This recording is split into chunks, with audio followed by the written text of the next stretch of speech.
in psychology and gender, race, sexuality, and social justice.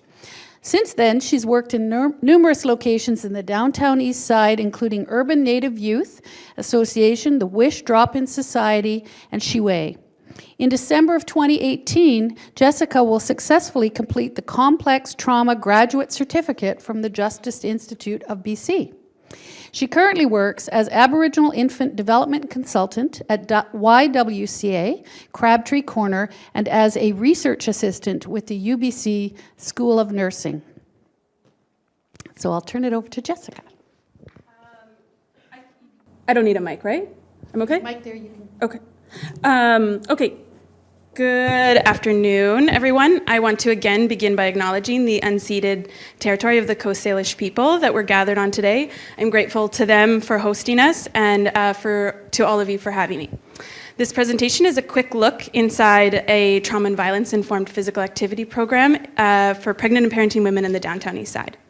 I've been working in this community for the last 5 years as a frontline staff, and I've always been very cautious of research with this population. But in early 2017, when I met community-based researcher Francine Derrick, I knew I wanted to get involved with this initiative to provide our clients with an opportunity to share their experiences and highlight their voices.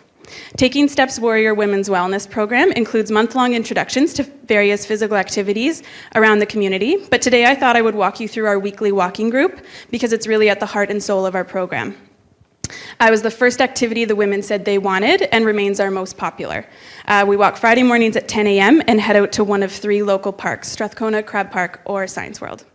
We gather in the kitchen of Crabtree where women are having breakfast. We bring music and provide Starbucks coffee and snacks. Women get 2 bus tickets and a $10 gift card every 3 times they come. Before the walk starts, we have an opportunity to do mini check-ins with folks just to see how they're doing that day and to see if we need to take any special care as we head out into the community. The walking program has provided us as frontline workers really unique opportunities to do one-on-one work. People change how they share when they're moving their bodies and they're not face-to-face. We invite participants to bring their children along if they want or need, because we learned early on that childcare is a major barrier for women accessing physical activity. It's also been a great opportunity for us to provide positive to be role model and teach some positive parenting. We walk rain or shine and follow the same carefully selected routes each week. This predictability and consistency of the program is crucial because we are working with women who are survivors of trauma and who have very complicated relationships with the neighborhood. It also means they can come late and meet us along the way, which is something they've said they really appreciate. We've also seen what can only be described as strength in numbers. There's something really powerful and therapeutic about walking in a group. All of the participants have histories with substance use and/or violence, and being in a group provides a sense of security and safety as we move through the neighborhood. With our funding from the Vancouver Foundation and Women's Health Research Institute, we have been able to provide the women with new Nike running shoes, sports bras, tank tops, underwear, and the tank tops with our logo on them. We fully expected that the women would take the running shoes and do whatever with them, but it's really heartwarming to see them walking around the building with their new shoes and their tank tops on. When people think of the downtown Eastside, they don't often acknowledge how many families are actually there.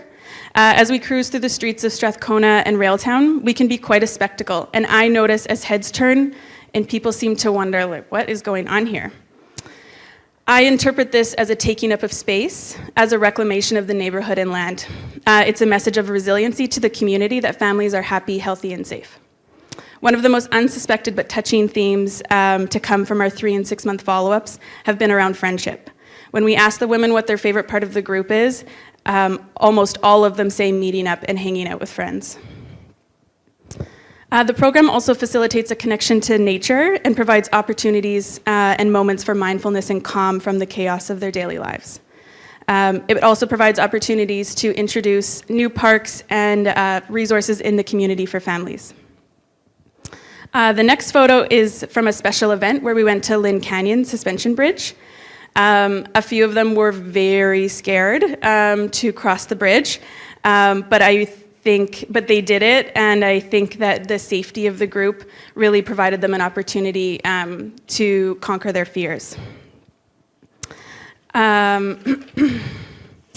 Back in spring of 2017, when we led focus groups, the women also said that they wanted opportunities to try out different types of exercise.